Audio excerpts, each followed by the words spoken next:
Hello, everyone. Welcome to my presentation for SOC334, the Black Mirror mini lecture. The episode I'll be talking about today is called Playtest. It's season 3, episode 2. The concept or theory I've selected to go along with this episode is the actor network theory, as this episode has a multitude of themes showcasing how technology and humans shape each other. Throughout the episode, I was able to pinpoint a few scenes that really highlighted the actor network theory in action. This episode shows a look into how tech itself isn't even as terrifying alone as the way humans can shape it. We're going to take a deep dive on this episode and how it ties into the actor network theory. Let's begin. So, first, talk about what the actor network theory is. Before we take a look at the finer details of the episode, we have to explain the fundamentals of the actor network theory. What exactly is this theory? What does it mean? What are some examples? And how does it connect to an episode of your favorite series? The actor network theory, or ANT, was developed by scholars John Law, Michael Callan, and Bruno Latour in the 1980s. The theory is defined as a novel approach as it attempts to redefine actors not so much as willful or intentional agents, but instead as any entity, human or non-human, that in some way influences or perturbs the activity of a techno-social system. So that's great, but what does that actually mean? We can break it down by examining the two words, actor and network. In this theory, an actor is an entity, human or non-human, as stated before, that influences other actors in a network. When we think of a network, we think of a web or matrix of people and things and how they interact together.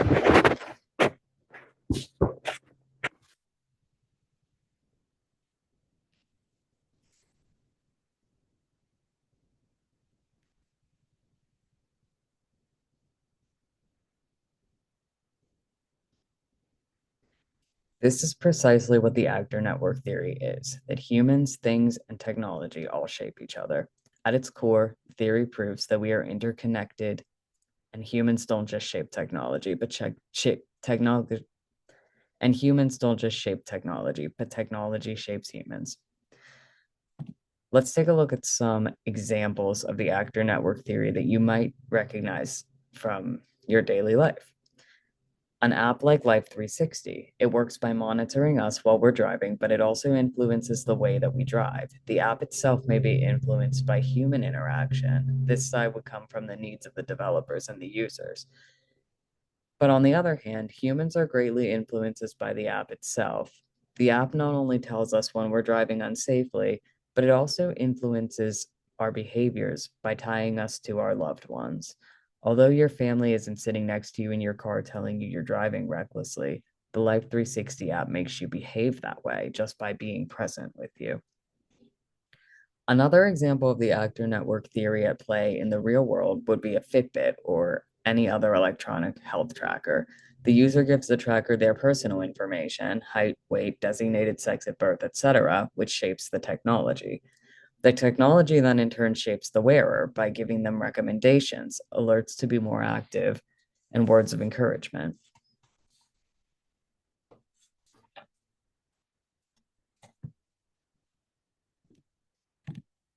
So let's talk about the episode playtest.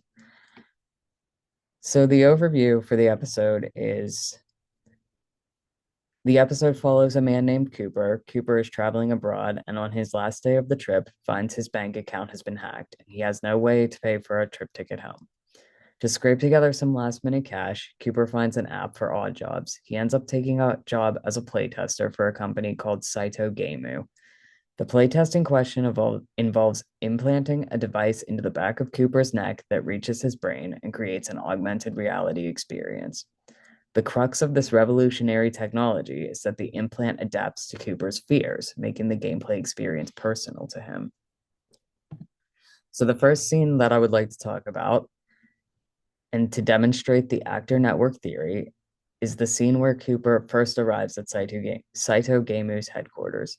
The scene is pivotal, as this is where Cooper initially receives the implant for the playtest. As he's walking through the facility, he observes a pair of employees that are working without screens.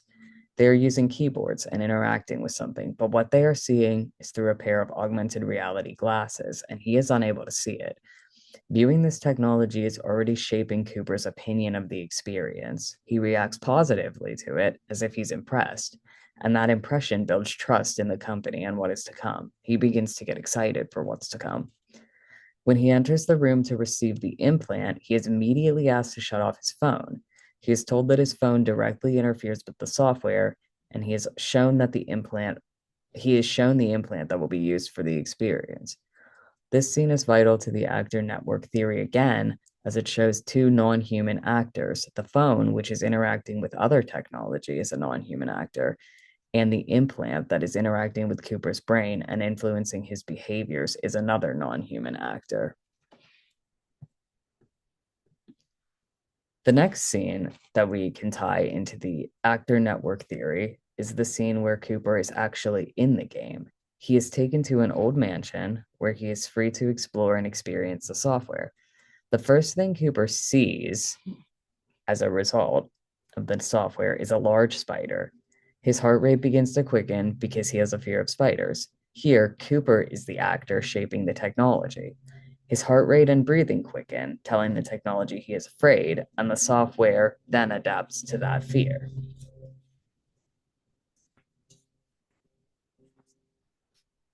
His memories and thoughts are also an actor in this scene. Cooper begins to see things that mimic people he was afraid of. For instance, he sees his high school bully, Josh Peters. This is another example of Cooper being the actor shaping the technology. Finally, by the end of the scene, he is seeing horrific monster, a combination of the spider and his bully, Josh Peters.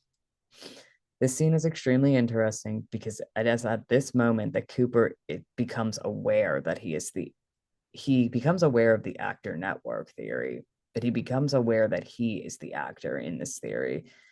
So disturbed by what he is seeing, he says something like, "Is this coming from my brain? Am I really that effed up?" As he realizes that he is the actor shaping the technology here. And scene number 3 was the reveal, the final scene that we could tie into the actor network theory.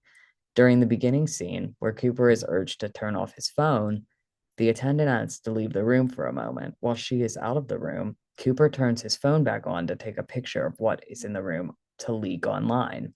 This is an example of technology shaping Cooper's behavior. He is so driven by that internet fame that he disobeys the rules to take a picture.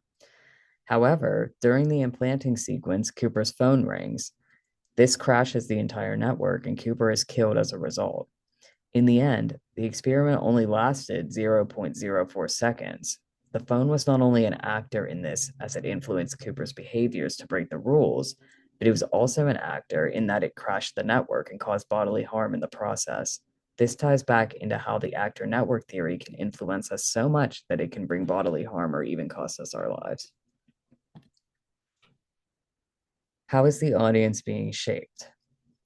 So, the audience is being shaped or positioned while watching the episode by being placed in a position of not knowing what is really happening to Cooper in the episode and what is just a part of the augmented reality game.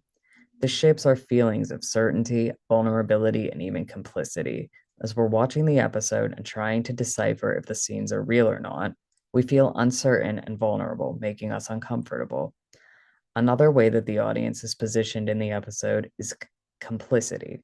As actors shaping networks technology ourselves, someday could we be responsible for a technology like this? And would it be a good or a bad thing? We may find ourselves in a position where experiencing that kind of augmented reality game could be amazing and thrilling, but where does it cross the line ethically when it's tapping into the user's brains, emotions, and memories? The episode also shows the feedback loop that plays such a pivotal role in the actor network theory. The feedback loop is the idea that as humans shape technology and technology adapts to humans, technology then shapes humans back. This process loops over. The episode perfectly showcases this while Cooper is in the game, his fearful reactions feeding the technology, and then the technology builds off those fears. Overall, the episode playtest shows a great example of how technology can adapt to humans and how humans can be influenced by technology. It also beckons the question of in your everyday life, what are you interacting with that is part of your own network? And how are you influencing it or being influenced by it? That about wraps it up. And thank you for listening.